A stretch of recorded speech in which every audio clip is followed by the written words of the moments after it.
वहाँ पे एक जेल है यार, सेलुलर जेल, जिसको काला पानी की जेल भी बोलते हैं। जी भाई। एक्चुअली उसके बारे में मैं जानना चाहूंगा में यार। कैसे कैदियों को मारा जाता था, हम्म उसमें एक अलग से जगह बना रखी है कि जैसे हमारा कोल्लू का बैल चलता है ना, हम्म। वैसे ही लोगों को चलाया जाता था तेल निकालने के लिए। वो बाल। सिर्फ जरावा जनजाति के लिए रिजर्व किया हुआ है। जरावा जनजाति के लोगों के बाल मिलेंगे थोड़े घुंघराले टाइप के, चेहरे पे वाइट वाइट कुछ लपेट के रखेंगे कि जरावा लोग मारते नहीं है। उनका सारा सामान छीन लिया, उनकी बोट छीन ली, उनके कपड़े तक छीन लिए और फिर उनको छोड़ दिया। कि अब दूसरा जो उनकी मिथ है वो ये है कि नौसेना में करियर बहुत खतरनाक होता है। ठीक है, तीसरा जो मिथ है भाई वो ये है कि नौसेना सिर्फ समुद्र में ही तैनात रहती है। क्या ये सही है या गलत? भाई सावरकर के जो कैबिन था, जो उनकी पाल कोठरी थी, काल कोठरी थी, वो यार कैसी थी अंदर से?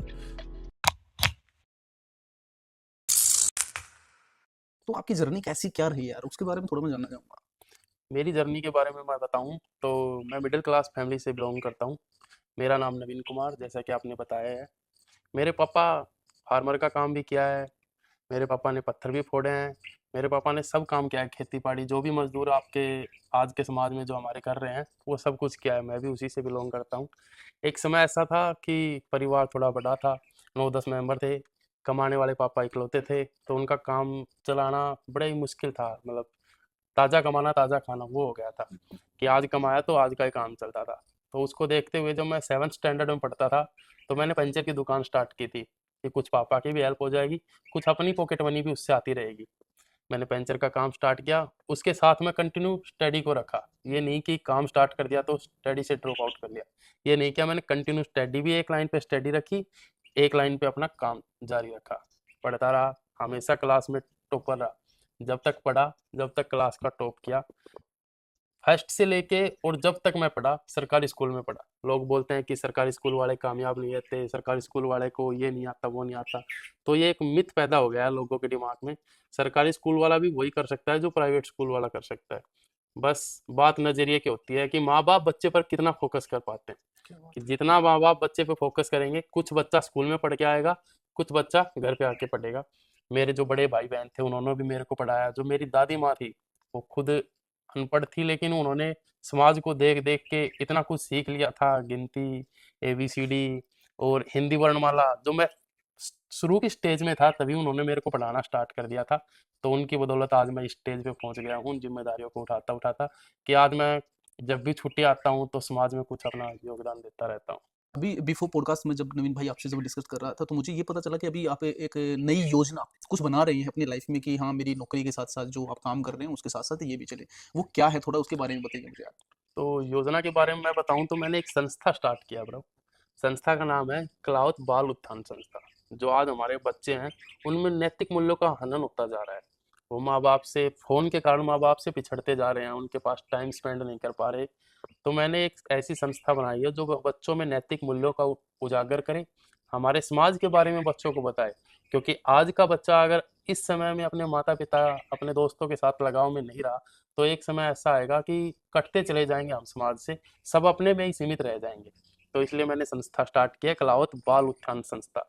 इसमें बच्चों के ऊपर विशेषकर ध्यान दिया जाता है। जितने भी सरकारी स्कूल हैं मैं उन सरकारी स्कूलों में विजिट करता हूँ। जैसे government senior secondary school Mukundpura, अभी टेला वाले स्कूल में भी मेरा प्रोग्राम है, इसके बाद खारोता वाले स्कूल में प्रोग्राम होगा। जब भी मैं छुट्टी आता हूँ तब मैं हर स्कूल में जाके वहाँ के बच्चों का ऐसे राइटिंग हो गया, ड्राइंग हो गया, या कुछ प्रस्ताव लिखा लिया हमारे समाज के ऊपर, जैसे माता पिता के ऊपर, दादा दादी के ऊपर। तो उनका प्रोग्राम करवाता रहता हूँ और उनको पुरस्कृत करता रहता हूँ। अपनी जो शुभ कमाई रहती है उसी के अंदर, मैं किसी से डोनेशन मांगने नहीं जाता। मेरी जो कमाई है उसका 2% 5% हिस्सा मैं समाज के ऊपर खर्च कर देता हूँ। ऐसा क्यों करते हैं ऐसा इस अंदर से कलयुग में? ऐसा एक अंदर से फीलिंग आती है कुछ अच्छा करने के लिए। क्योंकि उस समय मैं पढ़ता था तो मैं सोचता था कि छोटी छोटी उस समय मिलता था, पेन मिल गया, रजिस्टर मिल गया, तो वो महीने में 2 महीने में अच्छा फील होता था, मिलता रहता था, तो मोटिवेशन मिलता रहता था कि हम भी कुछ करें। फिर उसके बाद में आगे बढ़ा, फिर मेरे में भी ये एबिलिटी आई, भगवान ने इस योग्य बनाया कि मैं भी कुछ कर सकूं। इसलिए मैं इस योजना से जुड़ा और इसको आगे जब तक भगवान ने सांस रखी इसको कंटिन्यू रखूंगा। क्या ऐसा तो नहीं होगा कि कभी कि यार ये बीच में छोड़ना पड़े? नहीं, ऐसा कभी सोचा है? भगवान करे ऐसा तो बिल्कुल नहीं आए। अपनी ये संस्था है, ये दिन प्रतिदिन बढ़ती जा रही है। पहले मैंने अकेला स्टार्ट किया, फिर परिवार के लोगों को अटैच किया, अब दोस्तों को अटैच किया। अब जो साथ सर्विस में है वो भी बोल रहे हैं कि आपकी संस्था, आपको जो काम कर रहे हैं वो नज़रिया अच्छा है, हम भी आपकी इस संस्था से जुड़ना चाहेंगे। तो जुड़ते जुड़ते भगवान की दया से मैं सोच रहा हूँ कि अपने एरिया में ऐसी संस्था क्रिएट कर दूं कि सभी बच्चे इस संस्था से जुड़ के कुछ पाएं, कुछ अपने जीवन में आगे बढ़ने के लिए एक गोल निर्धारित करके उसको अचीव करें। तो इसलिए यही मेरी संस्था का गोल अब मोटिव क्या है आपका, मतलब इसका चलाने का? है। मेरी संस्था चलाने का मोटिव यही है कि जो बच्चों में नैतिक मूल्यों का हनन हो रहा है, माता पिता से कटाव होता जा रहा है, मोबाइल फोन में घुसते जा रहे हैं, माता पिता के बारे में सोचते नहीं है, तो मैं यही टॉपिक देता हूँ बच्चों को मैक्सिमम समाज के बारे में, कि माता पिता के ऊपर निबंध लिखा लिया, भाई बहन के ऊपर निबंध लिखा लिया, दादा दादी के ऊपर कुछ ड्राइंग बनवा ली, ताकि उनका जो दिमाग का विकास हो वो डेवलपमेंट करें और अपने परिवार से भी जुड़े रहें। तो यही हमारी संस्था का मोटिव है, इसी को लेकर हम आगे बढ़ते हैं। अच्छा। बट नवीन भाई, आज का जो समय चल रहा है वो एक्चुअली देखा जाए ना तो बच्चे इतने इन्वॉल्व नहीं हो रहे मोबाइल फ़ोन के अंदर, बट पेरेंट्स बहुत ज़्यादा इन्वॉल्व हो रहे हैं। मिडिल क्लास की फैमिली की बात कर रहा हूँ, रिचेस्ट जो होते हैं उनकी मैं अभी इतना घुसा नहीं हूँ। तो उसके बारे में आपका क्या कहना है? मिडिल क्लास की फैमिली की मैं मोबाइल को लेके बातचीत करूं तो मिडिल क्लास का बंदा पूरे दिन अपना ड्यूटी जाता है, काम करके आता है, फिर थका हार आता है, सोचा कुछ करूं, थोड़ी देर फोन यूज करता है, बच्चे चलाते हैं, छोटे बच्चे रहते हैं उनको ही फोन दे दिया जाता है, ले भाई फोन चला, वो फोन चलाता है, अपने माता पिता काम करते रहते हैं। तो उसको थोड़ा हटना पड़ेगा हमें आज की दुनिया में, क्योंकि मैं मानता हूँ कि टेक्नोलॉजी भी बच्चे के लिए जरूरी है, लेकिन एक स्टेज पे जाके टेक्नोलॉजी के साथ साथ समाज के साथ भी जुड़ाव होना जरूरी है। आजकल आप देखोगे कि बच्चे घर से भाग जाते हैं, हुँ। लव मैरिज वगैरह के चक्कर में माँ बाप को छोड़ देते हैं, तो उन चीज़ों से हमारा समाज बच सके, इसके लिए मैं इस संस्था को आगे बढ़ा रहा हूँ, कि बच्चों को ज्ञान हो माता पिता की अपनी लाइफ में कितनी आवश्यकता है, कितनी ज़रूरत है। या अच्छी है। मैं प्रे करूँगा गॉड से कि ये संस्था बहुत लंबे अर्जे तक पहुँचे और आगे तक चलती रहे। ब्रो, आपकी जो लाइफ़ के अंदर देखो, जब कोई इंसान सोचता है ना कि यार देखो, सपना होता है कहीं न कहीं, मेरा भी लगा लीजिए, जितनी ऑडियंस बैठी है उनको गवर्नमेंट एम्प्लॉयी बनने का सपना होता है। लेकिन आपकी लाइफ़ के अंदर ऐसा क्या डिफ़िकल्ट समय आया था कि यार अब तो नहीं होगा नवीन यार? ऐसा कोई वो जानना चाहूँगा दौर में।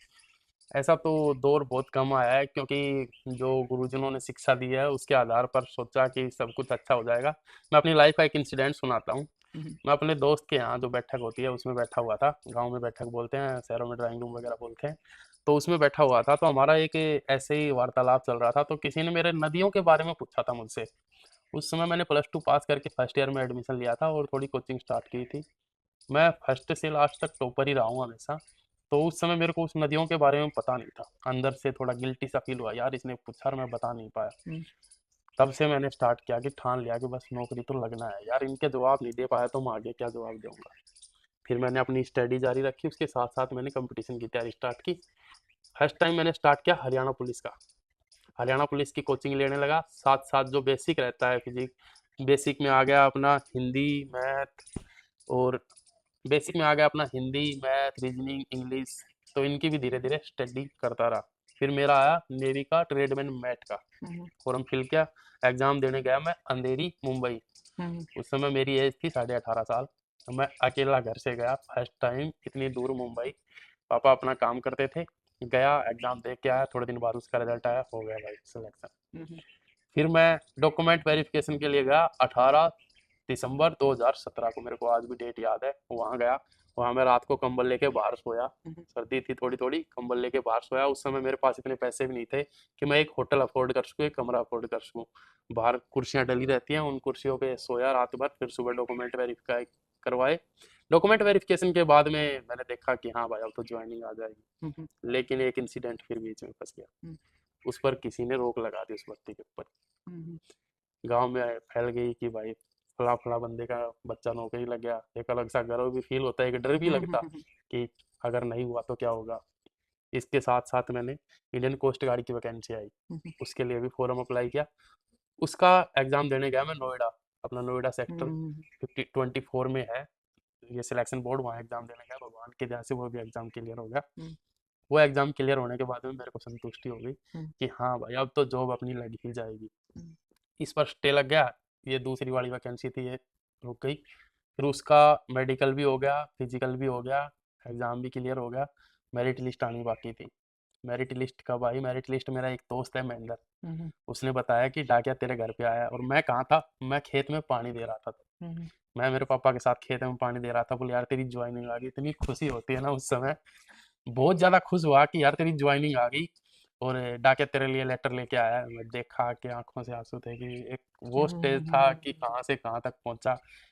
ऐसे ही फिर ये ज्वाइनिंग करने चला गया, तब मेरा आ गया हरियाणा पुलिस का। हम्म। फिर मैंने हरियाणा पुलिस की ज्वाइनिंग करने के बाद भी तैयारी कंटिन्यू रखी। हरियाणा पुलिस का एग्ज़ाम क्लियर किया 2019 दिसंबर 23, 2018 का एग्ज़ाम था, 2019 फरवरी की ज्वाइनिंग थी उसमें, हरियाणा पुलिस में। हरियाणा पुलिस में।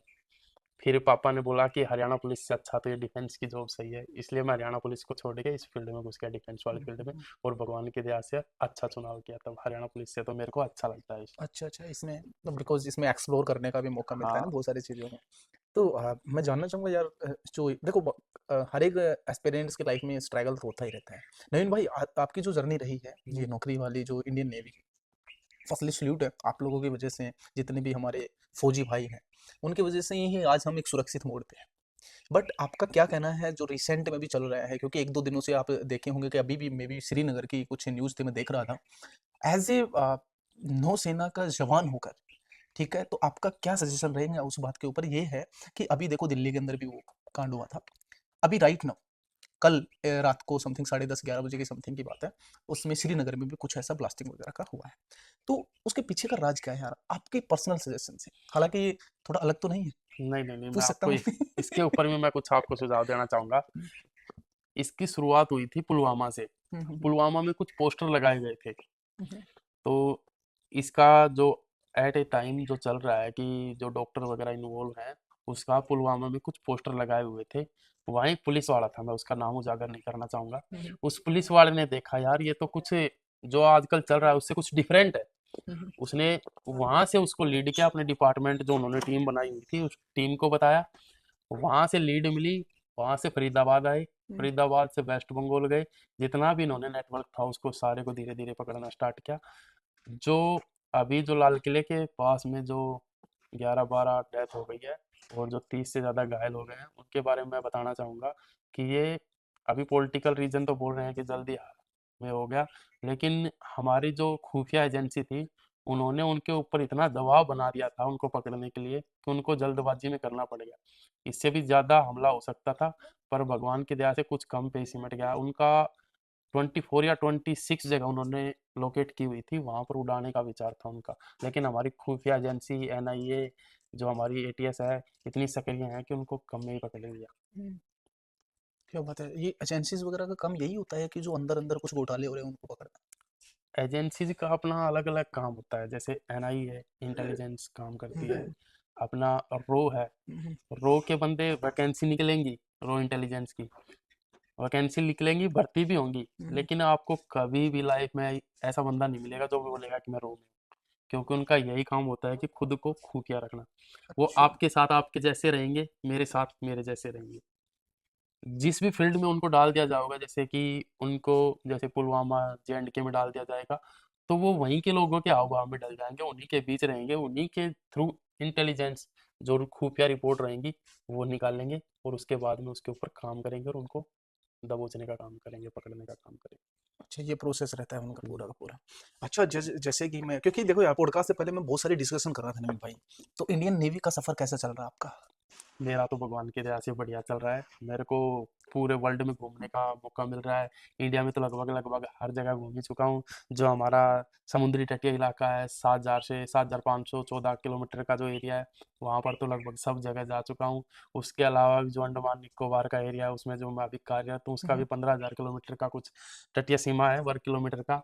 वहाँ पर मैं इंडोनेशिया बॉर्डर का जो लास्ट पॉइंट है जिसको इंदिरा कोल बोलते हैं, वहाँ पर आज कार्यरत हूँ। तो भगवान की दया से अच्छा चल रहा है ये तो। बहुत बढ़िया, मैं सारी चीज़ें पूछूंगा आपसे। मैं पहले तो ये जानना चाहूंगा कि जो तटीय इलाका है अपना, जो इंडिया के नज़दीक पड़ता है, लेकिन इस नीचे की साइड में, साउथ की साइड में, हम्म। पूरा गोवा हो गया, मुंबई हो गया, XYZ जो नीचे की साइड में, उनमें जितने भी तटीय इलाके हैं, जितने भी तटीय राज्य पड़ते हैं अपने भारत में, उनमें से सबसे बेस्ट एक्सपीरियंस कौन से राज्य का रहा आपका?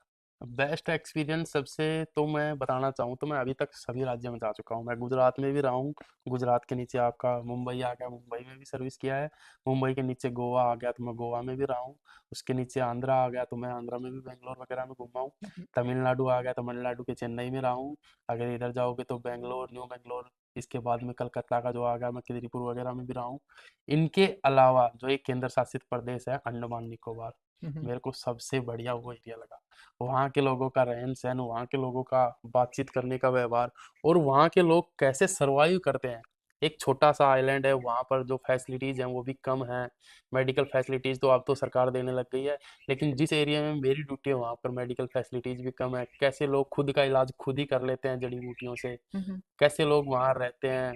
जो पुरानी-पुरानी जनजातियाँ बोली जाती थी, सेंटिनल, जरावा, वो भी लोग आज वहाँ जीवित हैं, तो उनको देखकर अच्छा लगता है। एक अंदर से फीलिंग भी आती है कि देख, अपनी जॉब की वजह से मेरे को कहाँ-कहाँ घूमने को मिला है। तो मैं सैल्यूट करना चाहूँगा मेरे जॉब को भी। मेरे को या तो इंडोनेशिया तट पे भी आप मतलब एक्सप्लोर कर चुके हैं, जा हुँ, चुके हैं। तो जो भाई अपना जो केंद्र शासित प्रदेश है अंडमान निकोबार, उसकी मैं आप आपसे ब्रीफली जानना चाहूँगा कि वहाँ पे क्या फैसिलिटीज़ हैं? क्या वो लोग जड़ी-बूटियों से कैसे अपना इलाज कर देते हैं? मैं ऑल ओवर जानना चाहूँगा, प्लीज़ यार वो मुझे बताइए थोड़ा-सा। देखो, मैं आपको अंडमान निकोबार के बारे में बताता हूँ। तो पहले तो जब हम पढ़ते थे, तो भारत का मैप बनाते थे तो अंडमान निकोबार को दिखाते ही नहीं थे। हुँ, हुँ। ये इधर से चेन्नई का एरिया बना देते थे, ये वेस्ट बंगाल, ये फिर साथ ये बना के छोड़ देते थे। अंडमान निकोबार को दिखाते नहीं थे। लेकिन जब मेरी पोस्टिंग आई तो मैंने अंडमान निकोबार के बारे में सब कुछ से जानना स्टार्ट किया। हुँ, हुँ। अंडमान निकोबार जाने के 3 रास्ते हैं। हुँ, हुँ। पहला रास्ता तो दिल्ली से डायरेक्ट फ्लाइट पकड़ो। और अंडमान में जो अब एयरपोर्ट इंटरनेशनल एयरपोर्ट बना दिया है, लास्ट ईयर ही मोदी जी ने उसका हुँ, हुँ, हुँ। उद्घाटन किया है। उससे पहले सिर्फ डोमेस्टिक एयरपोर्ट था। और दूसरा है चेन्नई से बाई शिप जा सकते हो आप, उसमें आपको टाइम लगेगा 3 दिन का। और कलकत्ता से भी बाई शिप जा सकते हो, उसमें भी आपको 3 दिन का टाइम लगेगा। दी बेस्ट रहता है अपना फ्लाइट पकड़ो, अगर आपका बजट है तो हुँ, हुँ। एयरपोर्ट पे उतरो। जैसे ही आप एयरपोर्ट पे लैंड करोगे उससे पहले ही आपको शीशे में से देखोगे, फ्लाइट के में से, तो इतना अच्छा व्यू दिखेगा।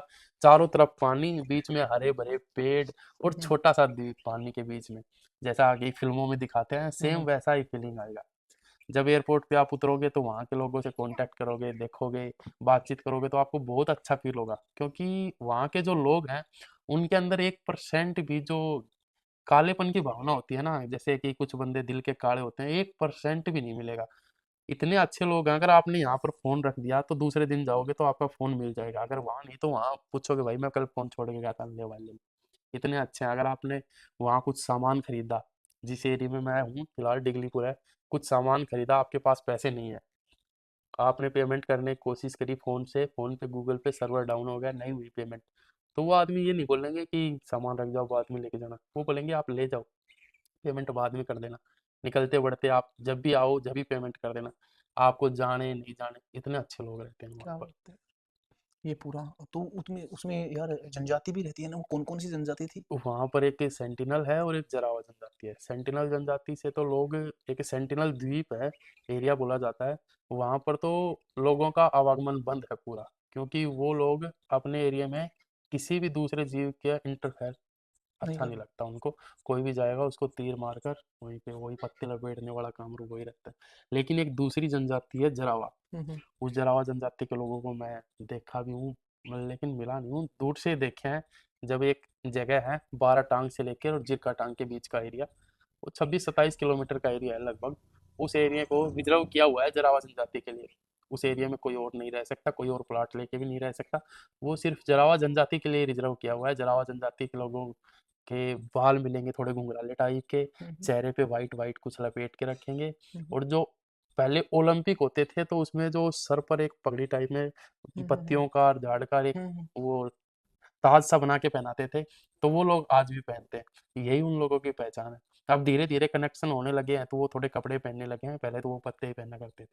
अच्छा अभी मतलब उनको कपड़े प्रोवाइड कर देती है हाँ, गवर्नमेंट अभी जो वगैरह? सरकार है उन्होंने जरावा आरक्षित क्षेत्र के लिए एक अलग से टीम बना रखी है, अलग से एक डिपार्टमेंट बना दिया है। हुँ, हुँ। तो वो डिपार्टमेंट में कुछ बंदे ऐसे हैं जो उनके ज़्यादा ही पास में रहते थे, थोड़ी बहुत लैंग्वेज जानते हैं, तो वो उनको प्रोवाइड करते हैं। और उधर खाना डालना ये मना किया हुआ है, क्योंकि जब वो बाहर का खाना खाते हैं तो वो बीमार होते जाते हैं और उनकी स्ट्रेंथ कम होती कम होते जाती हैं। है।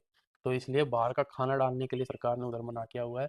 वो जंगल में ही रहते हैं, जंगल का ही खाना खाते हैं, उधर ही पेड़ों पे रहना, फल फ्रूट जंगल के खा लेना, तीर वगैरह बना के शिकार करके, वही उनकी दिनचर्या बस रहती है। वही सेम जैसे कि मोगली में होता है। हाँ, बस वही रहता है वही उनका। सेम है ना, इस तरीके से मतलब दोनों में माइनर अगर डिफरेंस जानने की कोशिश करें तो क्या होता है इसमें?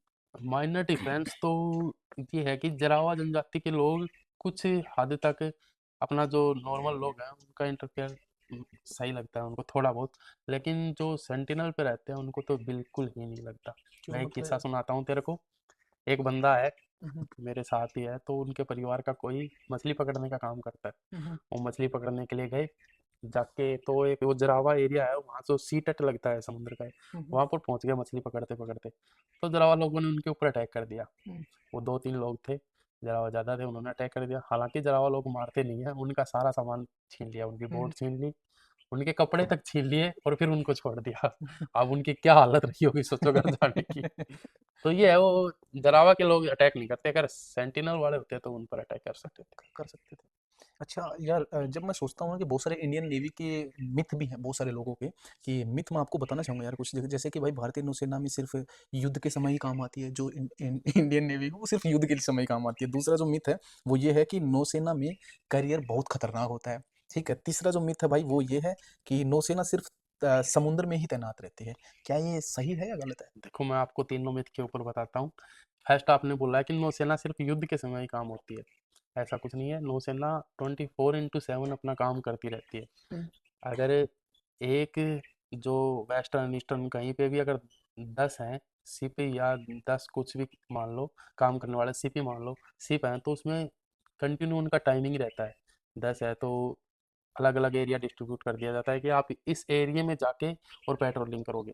जैसे हमारे आर्मी वगैरह बीएसएफ वगैरह का काम रहता है कि बॉर्डर्स की सिक्योरिटी करना, वैसे ही नौसेना अपने समुद्री जो रेखा है उसकी सिक्योरिटी करती है। हम्म, बॉर्डर पे बाहर से जो आतंकी हमले होते हैं उनसे बचाना जैसे बीएसएफ और आर्मी का काम है, तो वैसा ही काम भारतीय तटरक्षक और नौसेना का काम है कि जो हमारी समुद्री रेखा से जो आतंकी हमले आते हैं, स्मगलिंग वगैरह होती है, हम्म, उनसे बचाना। तो ये नहीं कह सकते कि आपकी युद्ध के समय ही नौसेना काम आती है। नौसेना और भारतीय तटरक्षक भी हमेशा 24/7 अपना काम करते रहते हैं। क्या पता, जरूरी थोड़ी ना है कि जो हमारे दुश्मन हैं, हमारे आतंकवादी हैं, वो जमीन के रास्ते ही आए, हम्म, वो सी के रास्ते भी तो आ सकते हैं। तो उनसे हमें सी के रास्ते भी बचना पड़ेगा। तो इसलिए नौसेना और तटरक्षक को समुद्री इलाकों में तैनात किया गया है। अच्छा ये और मैंने। आपने दूसरा मिथ बताया है कि नौसेना में करियर बहुत खतरनाक है। ये तो मिथ ही है, ये रियल बात नहीं है। नौसेना में आपको पूरे भारत में घूमने के लिए मिलेगा। हम्म, लोग तरसते हैं अंडमान निकोबार जाने के लिए, इतने रुपए खर्च कर करके वहां पर जाते हैं। सरकार ने हमें फैसिलिटी दिया है कि हम वहां पर घूम रहे हैं। लोग गोवा जाते हैं छुट्टियां मनाने के लिए, सरकार ने गोवा में भी हमें दिया है रहने का। और खतरनाक तो नहीं बोलूंगा मैं, सही है। अब खतरनाक तो कहीं भी हो, हम बाइक पे चलते चलते एक्सीडेंट हो जाए, खतरा तो कहीं भी आ सकता है। लेकिन नौसेना का जॉब सही लगा मेरे को तो। आज मेरे को 8 साल हो जाएंगे, आने वाली फरवरी में 8 साल हो जाएंगे सर्विस करते हम्म, हुए। तो मेरे को बहुत अच्छा लग रहा है नौसेना में। शुरुआत शुरुआत में था तो मेरे को वॉमिटिंग भी आती थी। जब मैं ट्रेनिंग कंप्लीट करके गया तो मेरा शिप में ड्यूटी आया। हम्म, शिप में ड्यूटी आने के बाद में एक बोलते हैं सी सिकनेस, किसी को हाइट सिकनेस रहती है कि हाइट पे जाने पे किसी को डर लग रहता है, किसी को डीप सिकनेस कि कुएं में देखने पर डर लगता है। हम्म, तो वैसे ही रहता है एक सी सिकनेस। समुद्र में जाने पर बहुत लोगों को डर लगता है कि समुद्र में जब वेव आती है ना, तो वेव में जो शिप रहता है अगर छोटी रहा तो शिप वो हिलेगा। हम्म, हिलने के बाद जो खाया पिया रहता है वो पेट में हिलेगा और उसको वोमिटिंग के थ्रू पारा जाएगा। जब मैं 2018 में भर्ती हुआ था, 2019 फरवरी में मैंने फर्स्ट टाइम शिप में गया था, तो मेरा जो 6 महीने का पीरियड निकला वो बहुत हार्ड निकला। हम्म, उसमें मैं जब भी समुद्र में जाता कम से कम दिल्ली की 10-12 वो मीटिंग आती रहती थी। मैं घर वालों को बोलता मैं तो छोड़ के आ रहा हूँ, मेरे से नहीं होगी सर्विस। हम्म, लास्ट में पापा ने बोला भाई छोड़ के आ जा। वो मानसून का टाइम था, मानसून में कुछ बारिश ज्यादा आती है, सिरफ ज्यादा रहता है। पापा बोले छोड़ के आ जा, यहाँ क्या है, यहाँ पर मजदूरी करना, वही अपने मजदूरी खेतों वाला काम, कस्सी कुदाली का काम करना। फिर मानसून का टाइम निकल गया, मैं भी धीरे धीरे सेटल हो गया भगवान की दया से। आज फिट हूं ना, वो मीटिंग आती। अब हम्म, मैं लोगों को और ज्यादा मोटिवेशन देता हूँ कि भाई वो मीटिंग वगैरह का ऐसा कुछ नहीं है। कुछ नहीं होता है, वो होता है समय के अनुसार सब हम्म, चीजें ना। नवीन भाई, एक्चुअली आपने जो अंडमान निकोबार की विजिट की है, देखा है, वहाँ पे अभी रह भी रहे हैं फैमिली के साथ में। वहाँ पे एक जेल है यार, सेलुलर जेल, जिसको काला पानी की जेल भी बोलते हैं। जी भाई। एक्चुअली उसके बारे में मैं जानना चाहूंगा यार, कैसा है वो अंदर से? आपने विजिट भी की होगी तो प्लीज ब्रीफली थोड़ा सा मुझे बताइए। तो मैं आपको सेलुलर जेल के बारे में बताता हूँ। सेलुलर जेल का निर्माण था वो अंग्रेजों ने किया था।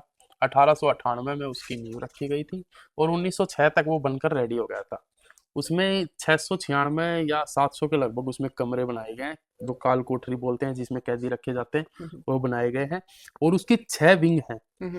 6 विंग हैं और उसका जो बीच का एरिया है, उस समय जो जनरल रहता था, उस जेल के ऊपर जिसका काबू था, वो रहता था, वो उसके बीच में रहता था और सभी में काल कोठरियों में कैदी रहते थे। उसमें कैदियों को फ्रैगिंग करके, मतलब कि एक फ्रैगिंग दंड देने की एक नीति थी। उसमें हाथ बांध दिए जाते थे ऊपर, नीचे पैर बांध दिए जाते थे। जो अपना मिडल का एरिया रहता है वहां पर कपड़ा लपेट के और उन पर चाबुक बरसाए जाते थे। बहुत क्रूरता से मारा जाता था।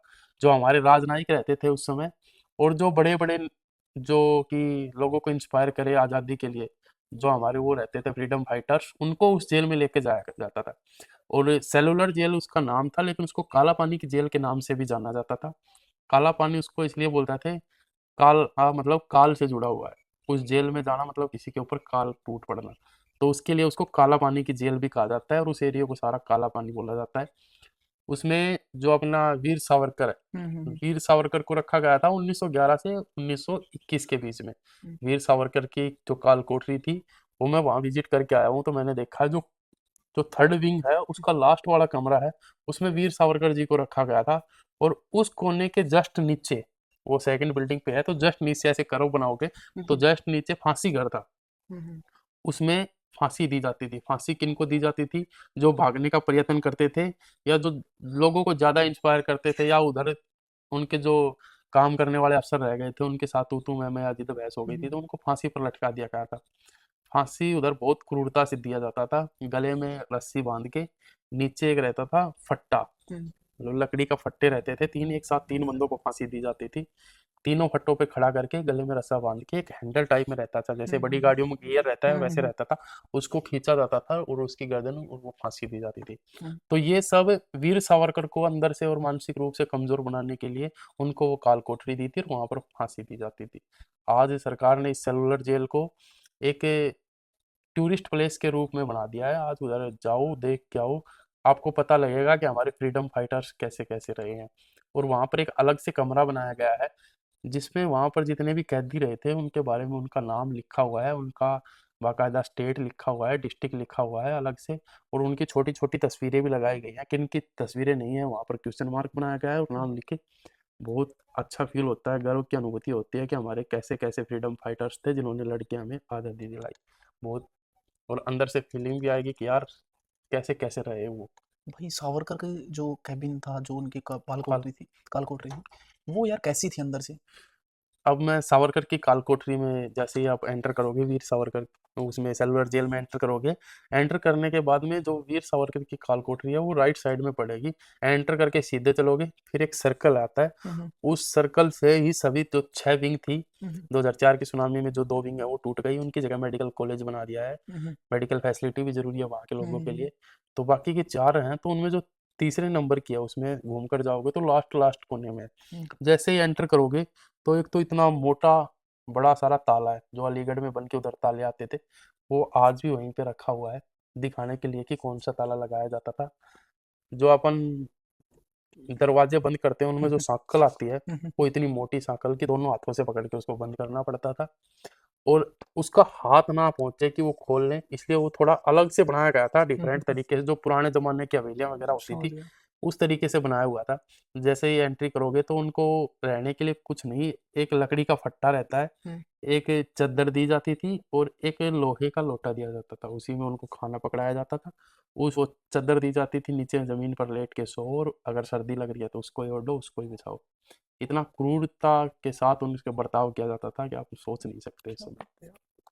उनकी वजह से शायद आज हम एक स्टेबल बैठे हैं, अच्छे से बैठे हैं, उन कोई वो दिक्कत नहीं है। उन फ्रीडम फाइटर्स की वजह से ही आज हम आज़ाद भारत में सांस ले बिल्कुल पा रहे बिल्कुल। यार नवीन भाई, मैं ये जानना चाहूंगा कि यार सबसे क्रिटिकल क्या लगा आपको उसमें, सेलुलर जेल के अंदर, कि यार ये क्या हो रहा है यहाँ पे? हैं। सेलुलर जेल में पहले के ज़माने के आप आज भी देखोगे तो वहाँ पर एंट्री करने के बाद में आपको गाइड मिल जाएंगे, जो आपको उस बारे में गाइड करेंगे। हम्म, जब वो आप उन गाइड की बात सुनोगे तो आपको रियली में फील होगा कि यहाँ के लोगों के साथ क्या क्या हुआ है। इस जेल में रखने वाले जो बंदे थे, इनमें जो कैदी रखे गए थे, उनके साथ कितनी क्रूरता हुई है। क्योंकि वो गाइड उनको बताते हैं, और उसमें एक होता है रात को light and sound system show, hmm, उसकी टिकट कटती है। तो अगर आप वो देखोगे तो आपको रियल में 45 मिनट का रहता है, रियल में फील होगा कि हाँ, उसमें सब कुछ दिखाया गया है। लाइट एंड साउंड सिस्टम में कैसे कैदियों को मारा जाता था, हम्म, उसमें एक अलग से जगह बना रखी है कि जैसे हमारा कोल्लू का बैल चलता है ना, वैसे ही लोगों को चलाया जाता था तेल निकालने के लिए। वहाँ नारियल की खेती ज़्यादा होती है, तो नारियल को तोड़ के और एक पत्थर का एक बर्तन हम्म, जैसा बना रखा था, उसमें नारियल डाल के जैसे कोल्लू का बैल चलता है, हम्म, वैसे ही आदमी को उस डंडे पे बांध के वो चलाया जाता था। अगर रुक जाता था तो पिटता उस पर था। कोड़े बरसाए जाते थे। ऐसे ही अगर कुछ गलती कर दे तो हमारे बोरी आती है ना, बोरी, हम्म, जिसको अगर लग भी जाए तो खुजली हो जाती है, उसके कपड़े पहना दिए जाते थे कि वो सारे दिन खुजली करता है। तो इतना इतना तरीके से उनको प्रताड़ित किया जाता था। बहुत बुरा था। इमोशनल तो हो गए होंगे कि वो क्या रहा है यार, है ना। अच्छा भाई साहब, कोच्चि का एक्सपीरियंस क्या रहा वहाँ पे, वास्को डी गामा आए थे, कैसा क्या है मतलब कोच्चि के अंदर यार। कोच्चि की बात करूं तो मैं कोच्चि गया था 2019 में। हम्म, 2019 से 22 तक मैं कोच्चि में ही रहा हूँ। उसके बाद में मैं अंडमान गया था। तो कोच्चि एक बहुत ही अच्छा प्लेस है, हम्म, साफ सुथरा जगह है, और वहाँ के लोगों की भाषा है। हम्म, सबसे बड़ी प्रॉब्लम तो आती है वहाँ लैंग्वेज की। हम्म, या तो आपको इंग्लिश आनी चाहिए प्रॉपर, इंग्लिश नहीं आती है आपको, हिंदी आती है, हम्म, तो हिंदी से तो वहाँ बहुत कम काम चलता है। हम्म, वहाँ के लोग बोलते हैं मलयालम लैंग्वेज। हम्म, जैसे कहाँ जा रहा है, इवड़े पोगणू, खाना अच्छा खा लिया भाक्षणम करछो, घर पे सब ठीक है, विट्टी ललाउरकुम सुकुमारू। ऐसे ही कि अब क्या कर रहा है, जाके सो जा, तो कोई किरणो रिंगड़ा। तो अच्छा। मैं भी वहाँ गया तो बहुत ज़्यादा डिफिकल्टी आई सबसे पहले लैंग्वेज की, फिर लैंग्वेज सीखी वहाँ की। जहाँ पर भी जाओ वहाँ की लैंग्वेज सीखना सबसे पहले, कहीं पर भी विजिट करो तो वहाँ की लैंग्वेज सीखनी चाहिए। हम्म, अगर बाहर का बंदा हमारे इधर आ रहा है तो उसको हमारी लैंग्वेज सीखनी चाहिए, ताकि वो बाहर भी ठगा ना जाए। हम्म, लैंग्वेज आ गई, उसके बाद में मैंने बाहर विजिट करना स्टार्ट किया, घूमना स्टार्ट किया। एक सुभाष चंद्र बोस करके वहाँ एक पार्क बनाया गया है। हम्म, जैसे कि मुंबई में मरीन ड्राइव का एरिया है, हम्म, वैसे ही वहाँ पर मरीन ड्राइव बोला जाता है उस एरिया को भी। वो पार्क के पास बड़ा अच्छा है, ठंडी ठंडी हवा है कि शाम के समय जाओ बैठो। मैं शाम के समय जाता था, अपनी डायरी लिखता था, बहुत ही अच्छा लगता था। और वहाँ पर हमारे डिफेंस के भी बहुत सारे यूनिट बनाई गई हैं, ट्रेनिंग बेस भी बनाए गए हैं। जो हमारी गोताखोर वगैरह की ट्रेनिंग होती है वहीं पे चलती है। तो बहुत ही अच्छा फील होता है वहाँ पर, गर्व की अनुभूति होती है, क्योंकि वहाँ पर आपको डिफेंस के कम से कम 20,000 लोग मिलेंगे, डिफेंस डिफेंस के। अच्छा आर्मी के भी मिलेंगे, नेवी के भी मिलेंगे, कोस्ट गार्ड के भी मिलेंगे, और एयरफोर्स की भी एक छोटी सी यूनिट बनाई है उधर, उसके भी मिलेंगे। तो अच्छा फील होता अच्छा है वहाँ लगता है पे। पूरा का पूरा। और जो भाई वास्को डी गामा आया था मे बी 1400 कितने में, 1498, 1498 में आया था। 1498, तो वहाँ का जो पैलेस है उसको किस तरीके से मॉडिफाई कर रखा है वहाँ। 1498 में जो वास्को डी गामा है, वास्को डी गामा भारत की खोज के लिए नहीं निकला था। हम्म, वास्को डी गामा जब निकला था तो वास्को डी गामा अमेरिका की खोज के लिए निकला था। लेकिन अमेरिका को खोजते खोजते वो जो मैप ले रखा था उसमें उल्टी दिशा में खोज लिया और इंडिया पहुंचा। हम्म, इंडिया में आया था तो इंडिया में केरला में ही एक जगह है कोचिन के पास ही, वो कालीकट बंदरगाह है। हम्म, कुछ कोई कोई कालीकट बंदरगाह बताता है, कोई मालाबार बोलता है उसको, उसके लैंग्वेज में, लोकल लैंग्वेज में। तो वो वहां पर आया, वहां पर आकर देखा कि मैं कहाँ पहुंच गया। तो उन्होंने ही इसका नाम दिया था फिर। चौदह सौ हम्म, अठानवे में आया वो। हम्म, और 1498 के बाद में यहाँ पर जाने के बाद में मसाले लेके गया वो, क्योंकि जो केरला है हमारा, वो मसालों के लिए फेमस है। हम्म, तो यहाँ से मसाले लेके गया, वहाँ पर मसाले यूज किए, फिर वो दोबारा आया, वो एक व्यापारी था। तो फिर वो दोबारा 1505 में आया। तो हम्म, 2 बार वो आया, और उस जगह को अच्छे से बना रखा है, वहाँ फोर्ट वोर्ट भी बना रखा है। तो सरकार ने काम तो किया है वहीं पर भी। मस्त मस्त है। अ, आप जब ड्यूटी करते हैं तो यार स्मगलिंग है ना, सुनने में आता है कि बहुत ज़्यादा होती है समुद्री इलाके में ज़्यादा, तो वो उसका किस तरीके से क्या करते हैं उस स्मगलर्स। स्मगलिंग की बात बताऊं तो स्मगलिंग बोलते किसके हैं? स्मगलिंग बोलते हैं कोई भी चीज किसी भी एरिया में बैन हो और उसको बाहर से वहां पर उस क्षेत्र में लाया जाए। जैसे अब मैं लोकल ले तो गुजरात में और बिहार में दारू बंद है। अगर बाहर से दारू गुजरात में लाई जाती है तो मतलब स्मगलिंग करके स्मगलिंग। लेके आना।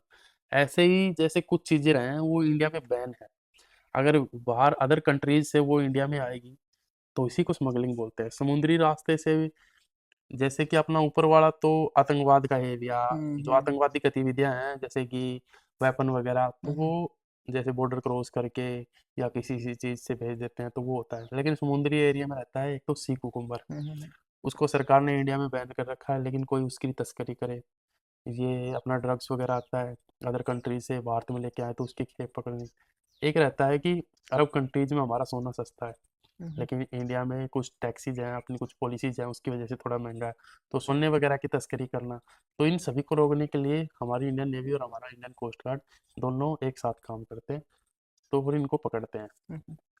ये हमारा स्मगलिंग को रोकने के लिए धीरे धीरे चलता रहता है आगे ऐसा प्रोग्राम। कोई इंसिडेंट आपने देखा है आपकी लाइफ में, ऐसा घटा है कि यार स्मगलर्स आ गए और कहीं आपके साथ झगड़ा वगैरह तो नहीं हुआ, ऐसा कुछ? ऐसा मेरी लाइफ में घटा है जब मैं कोचिन में था। हम्म, कोचिन में था तो हमें इंट मिला कि एक स्मगलिंग हो रही है सी कुकुम्बर की। हम्म। सी कुकुम्बर की स्मगलिंग, सी कुकुम्बर होता है, मैं आपको बता दूं, ये जो उत्तेजक दवाइयाँ होती हैं जितनी भी, समझ गया। ये सी कुकुम्बर से ही मैक्सिमम बनती है, जो इंडिया में बैन है लेकिन वेस्टर्न कंट्रीज हैं उनमें ये दवाइयाँ कुछ ज़्यादा ही खाई जाती हैं। हम्म, तो यहाँ से पकड़ के और वहाँ पर स्मगलिंग के लिए लेके जा रहा था। हम्म, तो हमें इंट मिली कि सो एंड सो प्लेस पर ये हम्म, चल रहा है। तो हमारी, जो मैं शिप में ड्यूटी था, तो वो शिप गया वहाँ, हमने 5 टीम बनाई, हम्म, अलग अलग टीम बनाई। तो हमने गए, एक पकड़ लिया एक खेप को, तो उनको जब बातचीत किया, हमारी टीम में जो हमारा इंचार्ज बनाया गया था हम्म, वो वहीं का ही लोकल बंदा था, हम्म, जो मलयालम लैंग्वेज अच्छे से जानता था। उसने उसको बात किया, पहले अपने झांसे में उतारा कि हम तो खरीदने वाले हैं ये वो। फिर उनकी चेकिंग किए तो हमें पता चला कि इनके पास तो सैटेलाइट फ़ोन है। हम्म, हालांकि अपने पास तो नॉर्मल फ़ोन, हम्म, उनके पास सैटेलाइट फ़ोन, समुद्र में नॉर्मल फ़ोन में नेटवर्क नहीं आता, हम्म, सैटेलाइट फ़ोन में नेटवर्क आता है। तो वो सैटेलाइट फ़ोन से बातचीत करने लग रहे। फिर उनको बताया कि हम तो खरीदने वाले हैं, फिर उनको पकड़ा। फिर उनको पता चल गया तो वो भागने की कोशिश की, उनको मतलब टॉर्चर वगैरह किया तो हम्म, उनको पकड़ लिया। उसके बाद में उन्होंने बताया कि हम तो सिर्फ एक है, जो हमें स्मगलिंग करने वाले हैं ना वो तो दूसरे हैं। और वो सो एंड सो प्लेस बताया ही उन्होंने। प्लेस कैसे निर्धारित होता है कि इतने डिग्री नॉर्थ इतने डिग्री साउथ, तो वो एक जो पॉइंट बनता है वो प्लेस बताया उन्होंने। वहां पर गए, वहां पर लड़ाई हुई, मेरे भी लकड़ी की मारी हम्म, हुई थी, आज भी निशान है। फिर उनको पकड़ा, उन्होंने बताया सी कुकुम्बर करके, हमने पकड़े थे हम्म। 600 kilo sea cucumber. 1 kilo sea cucumber की वैल्यू होगी कम से कम 1 से 1.5 लाख के बीच में। तो 600 किलो मतलब कि छह सात 6-7 करोड़ करोड़ रुपए का सी कुकुम्बर पकड़े। फिर उसको जो अपने डिपार्टमेंट वाले रहते हैं, जो इस फील्ड से जुड़े हुए हैं, उनको हैंड ओवर किया हम्म, और उनको मालदीव पुलिस के हवाले किया। वो पहले तो बोल नहीं रहे थे कुछ भी कुछ भी, जब उनको थोड़ा सा बता नहीं रहे थे, अब बताएंगे नहीं तो कुछ टॉर्चर भी करना पड़ेगा, जब उनको 1-2 थप्पड़ लगाए या कुछ भी किया, फिर उन्होंने बोला सत्यवर्णम सत्यवर्णम। अब मेरे को समझ में नहीं आई ये क्या बोल रहे हैं, वो साथ बड़ा था तो बोल रहे हैं सच बोल रहा हूँ, सच बोल रहा हूँ का मतलब है। हम्म। ऐसे बहुत से इंसिडेंट होते रहते हैं लाइफ में। अच्छा, जो यार वो स्मगलर थे उनके बाद पकड़ने के बाद उनका करते क्या यार? स्मगलिंग पकड़ने के बाद में, जैसे कि पुलिस पकड़ने के बाद में कोई भी आतंकवादी रहता है उसको जेल में डालती है, उससे पूछताछ करती है, तो वैसा ही है स्मगलिंग को। जो जो स्मगलर रहता है, स्मगलिंग करता है, उसको पकड़ा जाता है। पकड़े जाने के बाद में उसका नेटवर्क पूरा खंगाला जाता है हम्म, कि कहाँ से तो ये लेके आ रहा है, कहाँ ये एक्सपोर्ट करने वाला है और कौन खरीदने वाला है। तो वो पूरा सर्कल है, उसको तोड़ना रहता है। एक चैन रहती है, तो उस चैन को ब्रेक कर दोगे तो ब्रेक करने के बाद में वो टूट जाएगी। तो वही काम रहता है कि अगर एक कड़ी मिल गई, उन कड़ियों को तोड़ोगे तो आगे स्मगलिंग ना हो। हम्म। तो उनको पकड़ के, और स्पेसिफिक डिपार्टमेंट बनाए हुए हैं, जैसे नारकोटिक डिपार्टमेंट में अपना स्मगलिंग के खिलाफ, तो नारकोटिक डिपार्टमेंट को हैंड ओवर कर दिया जाता है सारा। तो आगे का प्रोसेस वो देखते हैं, हमारा काम है कि उनको पकड़ना और स्मगलिंग रोकना। ऐसे भी वो होते हैं स्मगलर्स के जिनको लाइफ टाइम ही जेल हो जाती है। हाँ, ऐसे भी स्मगलर होते हैं कुछ जो हाई लेवल पे रहते हैं, जिनका लिंक ज़्यादा मिलता है कि भाई ये तो कुछ ज़्यादा ही फैले हुए हैं, तो इनका तो यही है कि ये इनको छोड़ नहीं सकते, बाहर छोड़ने पर तो ये दोबारा यही काम करेंगे। करेंगे। तो उनको पकड़कर लाइफ टाइम इम्प्रिजनमेंट की सज़ा सुना दी जाती है। अच्छा, ये प्रोसेस होता है का पूरा पूरा है। हम्म, अच्छा भैया, एक चीज़ और जानना चाहूँगा कि यार जैसे कि ये जो स्मगलर्स होते हैं अक्सर मैंने मूवीज़ के अंदर भी देखा, मे बी वो गलत भी हो सकता है क्योंकि रियलिटी तो कुछ अलग ही होती है। स्मगलर्स होते हैं वो बड़ी नाव के अंदर सफ़र करते हैं फिर छोटी नाव के अंदर सफ़र करते हैं? मैं आपको बताऊं तो स्मगलर हमेशा छोटी नाव के अंदर सफ़र करेंगे। जो हमारा रडार सिस्टम होता है सैटेलाइट से, कि वो उनकी नज़र में ना आए, तो इसलिए वो छोटी नाव का यूज करेंगे हम्म, हमेशा स्मगलर। कोई भी बड़ा होगा, कोई भी जो गुप्त काम कर रहा होगा, ऐसा काम कर रहा होगा, तो वो अपने आप को दिखाएगा तो नहीं, हम्म। हमेशा छुपने की कोशिश करेगा। तो वो रडार या सैटेलाइट से छुपने के लिए हमेशा छोटी नाव का यूज करते हैं। छोटी नाव जैसे भाई? छोटी नाव जैसे कि टिंगी बोट बोलते हैं उसको, हम्म, जो मछली पकड़ने वाले रहते हैं। हम्म, एक तो वो बोट होती है जिसमें इंजन का, अगर उनको लंबी दूरी तय करनी रहती है तो वो मछली वाली बोट यूज करते हैं। अगर उनको छोटी दूरी यूज करनी रहती है, जैसे 10 किलोमीटर 5 किलोमीटर, तो उसके लिए वो डिंगी बोट का यूज़ करते हैं जो चप्पू से चलती है, हम्म, कि वो सैटेलाइट या रडार के कनेक्शन में ना आए। नहीं आती है। हुँ, जो मतलब कहने का ये है कि जो इंजन अगर लग गया जिस नाव में, हुँ। वो सैटेलाइट में आ जाएगी। हाँ, इंजन का भी एक रहता है कि कितने हॉर्स पावर का है, जैसे अपना पानी देने वाली नहर होती है, उन पे हम्म, 2 हॉर्स पावर, 3 हॉर्स पावर इतना रहता है, तो उसका इंजन का जो आकार रहता है और जो उन पे बोट का आकार होता है, वो सैटेलाइट पे कवर होता है। उसके बाद में सैटेलाइट हमारे रडार सिस्टम को बताता है। रडार सिस्टम में एरिया फिक्स किया जाता है कि सो एंड सो प्लेस पे ये है। फिर उस एरिया में जो भी हमारा शिप रहता है या जो भी मतलब कि जो ऊपर फ्लाइट करके हम्म, डोर्नियर वगैरह जा रहे हो, हेलीकॉप्टर वगैरह, उनको हम्म, बताया जाता है।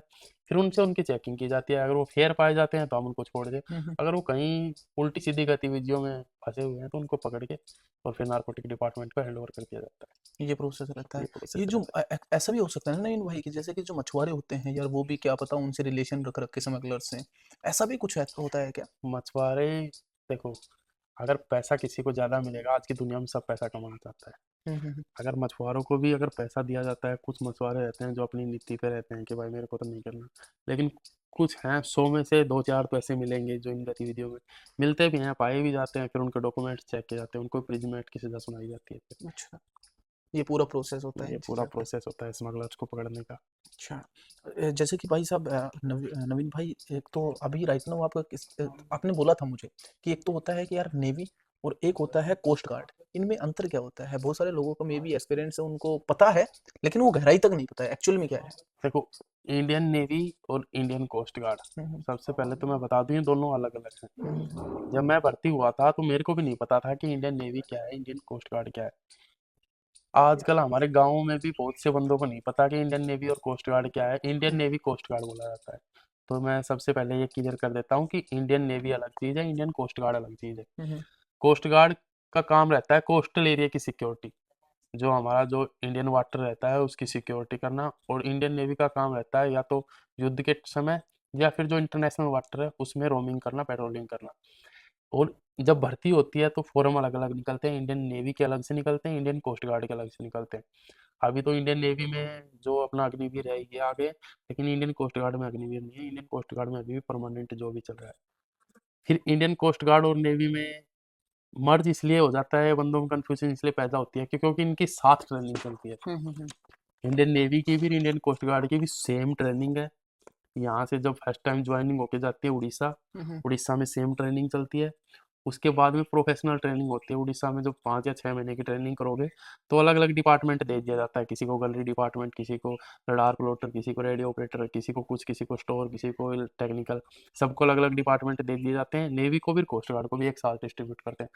फिर उसके बाद में ट्रेनिंग होती है प्रोफेशनल ट्रेनिंग। हम्म, प्रोफेशनल ट्रेनिंग भी दोनों की सेम ही रहेगी, हम्म, इंडियन नेवी की भी और इंडियन कोस्ट गार्ड की भी। दोनों का हालांकि काम भी सेम ही रहता है, लेकिन जब ट्रेनिंग कंप्लीट हो जाती है और अपना अलग अलग से यूनिट में जाना रहता है तो इंडियन नेवी की अलग यूनिट्स बनाई हुई हैं, इंडियन कोस्ट गार्ड की अलग यूनिट्स बनाई हुई हैं। हम्म, सभी को अलग अलग जगह भेजा जाता है।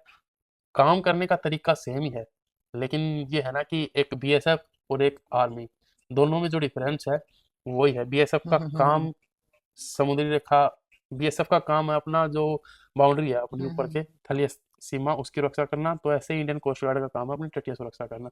और आर्मी का काम है कि कुछ आतंकवादी गतिविधि होगी उनको अटैक करके उनको खत्म करना। तो ऐसे ही इंडियन नेवी का काम है कि जो समुद्री रेखा के अंदर जो युद्ध वगैरह होते हैं, अभी अपना हम्म, अपना ये मई में हुआ था पाकिस्तान वगैरह के साथ, तो इनमें भी यही काम रहता है। इंडियन नेवी और इंडियन कोस्ट गार्ड में ये डिफरेंस है। अच्छा, स्नैपिंग वगैरह का हो गया। अच्छा भाई साहब, नवीन भाई, अभी तो ये प्रोसेस आपकी लाइफ चल रही है, बिकॉज मैं भी इंस्पायर होता हूँ यार। बट मुझे एक चीज़ और जाननी है कि पॉडकास्ट हमने जब स्टार्ट किया था तो आपने बोला था कि मैं है ना यहाँ पे आके गांव में कुछ करता हूँ, संस्था वगैरह चलाता हूँ, और मैं मेरी बुक भी लिख रहा हूँ। तो यार उस बुक के बारे में मैं जानना चाहूँगा कि क्या मोटिव है उस बुक का लिखने का, और एक दो लाइन्स है वो भी मैं सुनना चाहूँगा आपसे, प्लीज़। तो मैं बुक की तो आपको बता दूं कि जब हमारी ड्यूटी रहती है तो ड्यूटी तो मैक्सिमम 8 घंटे की रहती है, अगर कुछ इमरजेंसी ना आए तो। उसके बाद में जो टाइम मिलता है तो मैं फ़ोन पर रील देखने के बजाय कुछ अपने अंदर कुछ ग्रो करना चाहता हूँ। तो उसके लिए मैं कुछ ना कुछ लिखता रहता हूँ। हम्म, अभी मैंने रिसेंटली एक बुक लिखने, मतलब 6 महीने पहले एक बुक लिखना स्टार्ट किया था। बुक का नाम था जिम्मेदार इंसान की गाथा। बुक लिखना स्टार्ट किया, लिखता रहा। आज मैंने उस ज़िम्मेदार इंसान के ऊपर ही 100 से ज़्यादा पोएम लिख दी है, जो हालाँकि मैंने बुक छपने के लिए भी दे दी है, ज़िम्मेदार इंसान की गाथा। छपने के बाद में अपना जो प्लेटफ़ॉर्म है, उन पर मिल भी जाएगी अमेज़न वगैरह पे सेलिंग के लिए। तो उसकी कुछ लाइनें मैं आपको सुनाना चाहूँगा। जी जी, प्लीज प्लीज।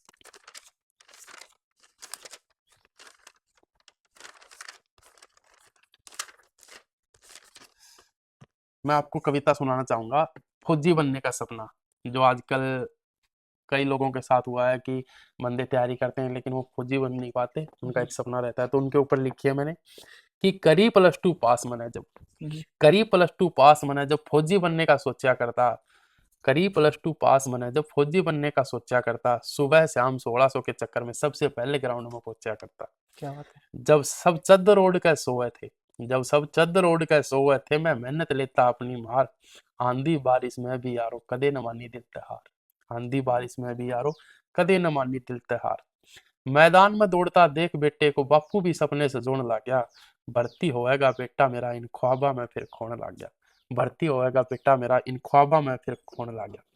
4 बार पाड़ी रेस फौज की, 4 बार पाड़ी रेस फौज की, फिजिकल में भी अव्वल आया था, टेस्ट भी बढ़िया होया मेरा लेकिन मेरिट में नाम नहीं पाया था, टेस्ट भी बढ़िया होया मेरा लेकिन मेरिट में नाम नहीं पाया था। हुई उम्र और टूटी आस अब, हुई उम्र और टूटी आस अब, खून भी ठंडा होता हुआ है, फिर फौजी बनने का सपना यारो एक सपना ही रह जाओ है, फिर फौजी बनने का सपना यारो एक सपना ही रह जाओ है। ये कविता लिखी थी मैंने, मेरे साथ के कुछ बंदे हैं जिन्होंने फिजिकल भी अच्छा किया, मेडिकल भी अच्छा किया, टेस्ट भी उनका अच्छा हुआ, लेकिन उनका ज्वाइनिंग लेटर नहीं आ पाया, कुछ कारण रहे होंगे, तो उनके ऊपर सोचकर लिखी हुई थी। कम से कम वो आज भी आधे फौजी कहलाने लायक तो है। हाँ ये तो है यार। एज ए फौजी होने के नाते नवीन भाई, आप उन लोगों को क्या बोलना चाहेंगे, उन लोगों पर क्या बोलना चाहेंगे जो यार बहुत मेहनत करते हैं लेकिन किस्मत में नहीं होती उनकी, उनके बारे में क्या कहना चाहेंगे हम्म, आप? किस्मत देखो, जो बंदा मेहनत करता है ना, तो उसकी मेहनत कभी विफल नहीं जाती। देखो, जो बंदा मेहनत करता है ना, उनकी मेहनत कभी विफल नहीं जाती। आप किसी भी लाइन में मेहनत करके देख लो, कंटिन्यू मेहनत जारी रखो, आप में एक डिसिप्लिन क्रिएट हो जाएगा। हम्म, अगर बाय चांस आप जॉब भी नहीं लगते हो ना, तो आप अपनी लाइफ में कुछ ना कुछ ऐसा अच्छा कर पाओगे जो बाकी लोग नहीं कर पा रहे, क्योंकि आपने उस मेहनत से जो कमाया है ना, वो बाकी लोगों ने नहीं कमाया। तो वो भी जिंदगी में आगे बढ़ने का एक नजरिया है, देखने का नजरिया है। भाई एक और जो आपने सुनाई थी वो दूसरी वाली कौन सी थी यार, बापू वाली सुनाइए यार। देखो, एक मैंने लिखी है बेबस बापू, एक नहीं, मैं आपको दो कविताएं सुनाऊंगा। एक मैंने लिखी है बेबस बापू के ऊपर, कि एक बाप अपने बेटे के बारे में क्या सोचता है और आज उसकी क्या दशा हो गई है, उसके ऊपर लिखी है कि बेटा बड़ा हुआ मेरा, मेरा सर का बोझ ढोएगा। हर बाप की इच्छा होती है कि मेरा बेटा बड़ा हो, मेरे सर पे जो बोझ है वो कम करे। कि बेटा बड़ा हुआ मेरा, मेरा सर का बोझ ढोएगा, होटल पे दारू पीता देखो बापू कैसे रात में सोएगा, होटल पे दारू पीता देखो बापू कैसे रात में सोएगा। कि खेत क्यार में काम कर कर उस मानस के फट गए हाथों ही, बापू है इस कविता में, वो फार्मर है, वो खेत वगैरह में काम करता है क्यारियों में, उसके हाथ फट गए, हील मतलब एड़िया फट गई। कि खेत क्यार में काम कर कर, खेत क्यार में काम कर कर उस मानस के फट गए हाथ और हील, महफिल में बैठ कर यारा गल बेटा बन रहा उसका वकील। जे लग गए केस जवानी में, जे लग गए केस जवानी में बापू के खेत बिकवाओगे, और सलाखों से बाहर आकर क्यों कर नजर मिलाओगे, और सलाखों से बाहर आकर क्यों कर नजर मिलाओगे। अगली कविता मैं माँ को डेडिकेट करना चाहूंगा उनकी, कि रात रात ने थारी खातिर जिस माँ ने देखे बाट गणी, माँ का हृदय कोमल रहता है पिता से, तो माँ तो रात भर अपने बेटे की इंतजार करती है, आएगा खाना खाएगा क्या करेगा। तो उसके लिखे है कि रात रात ने थारी खातिर जिस माँ ने देखी बाट गणी, रोएगी वह भी लुक लुक कर जब पड़ोसी पूछेंगे या के बनी, जब पड़ोसी पूछेंगे या के बनी। अगली कविता में अगली पंक्ति में लिखना चाह रहा है, अगली पंक्ति में मैं बताना चाहूंगा कि उस टेम पर थारा यार दोस्त, उस टेम पर थारा यार दोस्त कोई नजर नहीं आएगा, अकेला बापू फटी धोती में जज के पैर पकड़ता अरे पाओगा, अकेला बापू फटी धोती में जज के पैर पकड़ता पाओगा। और लास्ट और पंक्ति, अंतिम पंक्ति में मैंने लिखा है कि अब भी टेम बहुत सा यारो, अब भी टेम बहुत सा यारो, बाकी जिंदगी सारी है, यार दोस्ता खातर बहुत जी लिया, माँ बापू की बारी है, अब माँ बापू की बारी है। क्या बात है, क्या खतरनाक लिखा है यार भाई खुद से, मतलब कुछ लाइंस ऐसी होती है ना जो सीधे अटैक कर रही है वहां पे यार। पॉइंट पर। और मुझे सुनाओ यार एक दो। एक मैंने लिखी है जो आजकल गांव में हो रहा है। गांव के जो युवा लड़के हैं वो हम्म, कैसे अपनी लाइन से बिछड़ते जा रहे हैं, हम्म, कैसे कि डोनगिरी इसमें फंसते जा रहे हैं, हम्म, तो उनके ऊपर लिखी है। कविता का शीर्षक दिया है, मैंने नाम दिया है मेरे गांव के युवा छोरे। हम्म, कि जब थारा जन्म हुआ माँ बापू के दिल में खुशियां छाई थी। जब बच्चे का जन्म होता है तो माँ बापू बड़े खुश होते हैं। हम्म, तो उसके ऊपर लिखी है कि जब थारा जन्म हुआ माँ बापू के दिल में खुशियां छाई थी। खिला पकोड़े और बूंदी छठी की रात मनाई थी। क्या बात है। खिला पकोड़े और बूंदी छठी की रात मनाई थी। कुआ पूजन पर बापू ने डीजे ढोल बजवाए रहे। और सारा गांव जिमा के अपना अपने फर्ज निभाए रहे। कुआ पूजन पर बापू ने डीजे ढोल बजवाए रहे। और सारा गांव जिमा के अपना अपने फर्ज निभाए रहे। शुरू शुरू में स्कूल जाते समय हम सब बहुत रोए थे। शुरू में हम स्कूल जाते हैं तो हाँ रोते हैं, नहीं जाना हम्म, ये वो। कि शुरू शुरू में स्कूल जाते समय हम सब बहुत रोए थे। देख कर बस्ता स्कूल का पीठ पर बापू ने सपने संजोए थे। देख कर बस्ता स्कूल का पीठ पर बापू ने सपने संजोए थे। बापू सपने संजोने लगा कि मेरा बेटा स्कूल जा रहा है, अब मेरा भी कुछ बाहर कम होगा।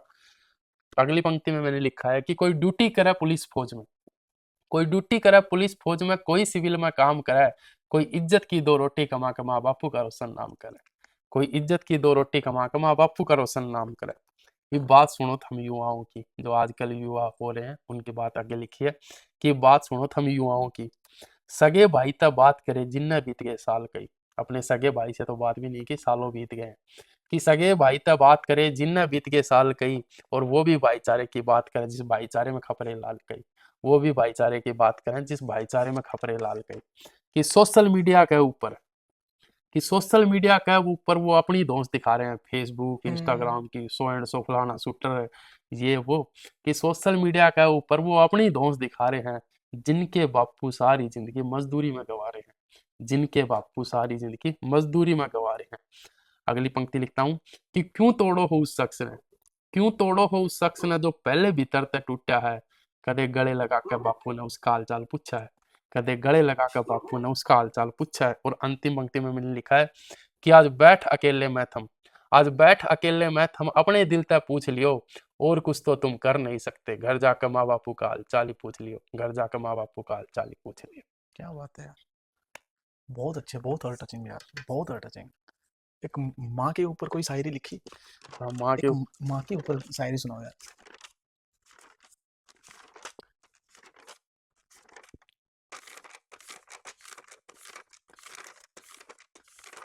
ऊपर दूसरी दूसरी बुक में कोई बात नहीं।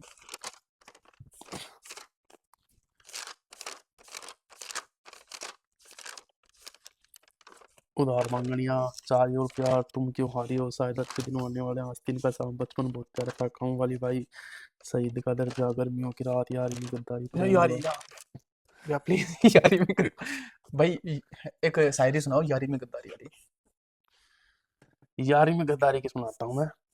कि अपना अपना कह के अपना अपना कह के न सारे राज बताया करता। अपना अपना कह के न सारे राज बताया करता था। कोई पूछा करता कौन है यो, अपना भाई कह के मिलाया करता था। कोई पूछा करता कौन है यो, अपना भाई कह के बुलाया करता था। जिस थाली में खाया कदे, जिस थाली में खाया कदे आज उसी में कर दिया छेद। जिस थाली में खाया कदे आज उसमें ही कर दिया छेद। झूठ बोलकर मेरे सामने छुपा हुआ है तू अपने भेद। झूठ बोलकर मेरे सामने छुपा हुआ है तू अपने भेद। हर मुसीबत में काम आया तेरा, हर मुसीबत में काम आया तेरा। तेरी चूल्हे तक की यारी थी, सारा जहां छोड़ के अब उस चूल्हे की ही बारी थी। सारा जहां छोड़ के अब उस चूल्हे की ही बारी थी। पूछेगा आईना सवाल तने, पूछेगा आईना सवाल जब तुम कैसे नजर मिलाओगे जिससे धोखा करके गद्दारी की। पूछेगा आईना सवाल जब कैसे नजर मिलाओगे, और जिससे धोखा करके गद्दारी की उसके सामने कैसे जाओगे। जिससे धोखा करके गद्दारी करी उसके सामने कैसे जाओगे। गिरबान में झाको अपने, गिरेबान में झाको अपने, क्यों शर्म का पल्लू उतार दिया। आखिर जीते जी आज तने एक मानस जान तक मार दिया। क्या आखिर बात जीते जी आज तने एक जान मानस जान तक मार दिया। ये बहुत दिन हो गया पढ़े हुए लिखे हुए, तो थोड़ी दिमाग से निकल रही थी। कोई बात नहीं। विधवा को ऊपर सुनाऊं आज के और समाज और में। और और और आगे और। नाविक का इंतजार या मैंने मेरे ऊपर लिखी थी। भाई भाई में मतभेद, दो मुंह के सांप, परिणाम की खुशी कोई तो समझे। हम्म, नशेड़ी मानस, मेरे गांव के युवा छोरे जो बस बापू पत्नी का जन्मदिन, प्यारी लुगाई, तलाक के अंतिम पल, फौजी बनने का सपना, गांव मेरा बड़ा प्यारा है, ताऊ कौन सी जी। बुक कौन सी है? कोई बात नहीं, क्लोज कर दो, अभी तो बहुत सारी चीजें हैं। आप लोगों ने ये जो स्टोरी सुनी है, आप लोगों ने हार्ट टचिंग स्टोरी सुनी है जो बहुत ज्यादा इंस्पायर करती है लोगों को। अभी नवीन भाई ने है ना बुक बुक लिखी है, और उस बुक का नाम क्या है भाई? जिम्मेदार इंसान की गाथा। जिम्मेदार इंसान की गाथा। वो मे भी आप लोगों के पास में आ जाएगी 1 मंथ 2 मंथ, 1 मंथ के अंदर 1 महीने के अंदर आप लोगों के पास में आ जाएगी। और अगर ये पॉडकास्ट देख रहे हैं मेरे भाई, तो उस बुक को ज़्यादा से ज़्यादा परचेज़ करना और पढ़ना। मैं ये बोल रहा हूँ, उस बुक को खरीदने के बाद आपको ऐसा नहीं लगेगा कि हमारे पैसा कुछ गलत जगह पे गया है। जो लाइन्स है ना, वो बड़ी हार्ट टचिंग है। कुछ 1-2 आप लोगों को स्टोरी मैं नवीन भाई के मुँह से भी सुनवाई है, बड़ी कमाल की है। और जब मैं सुन रहा था तो मुझे भी अलग ही लगा कि क्या बात है, क्या कमाल की बात है। और नवीन भाई, आप क्या कहना चाहोगे यार? मैं कहना चाहूंगा कि ये जो मैं बुक लिख रहा हूँ, हालांकि मैंने कंप्लीट कर दिया है, प्रिंटिंग के लिए दे रहा हूँ, तो जो इसमें एक एक वर्ड लिखे गए हैं, जो आज हमारा समाज कैसा चल रहा है, कैसे समाज के अंदर क्या क्या हो रहा है, उन्हीं से इंस्पायर होके, उन्हीं से सीख लेके, अपने जो बूढ़े बुजुर्ग हैं, मेरे ताऊ दादाजी, पापा, परिवार में जितने बड़े हैं, उनके पास बैठ के उनकी भावनाओं को महसूस करके जो समाज में हो रहा है उसके ऊपर मैंने सब कुछ लिखा है। एक एक विधवा, फौजी, मतलब गांव के ऊपर गर्मियों की रातें कैसी थी, जिम्मेदार इंसान, जिम्मेदार लड़का, कैसे परिवार में आजकल मतभेद हो रहा है, उसके ऊपर, ताऊ जी के ऊपर, पापा के ऊपर, बेबस बापू, हर प्रकार की इसमें आपको कविताएं मिलेगी। तो आपको 1% भी ऐसा नहीं लगेगा कि मैंने अपने रुपए व्यर्थ कर दिए। आपको, वो बोलते हैं ना कि पेमेंट वसूली वाला, तो वो इसमें मिल जाएगा, सब कुछ, सारा आइटम इसके अंदर मिल जाएगा आपको। थैंक यू सो मच नवीन भाई, मुझे बहुत सारी चीज़ें सीखने को मिली और एक्सप्लोर भी किया। आपके ज़रिए मैंने अंडमान निकोबार के एक्सप्लेन के स्मगलिंग के बारे में भी जाना, मे भी हमारी ऑडियंस से भी जानी होगी। बहुत बहुत धन्यवाद।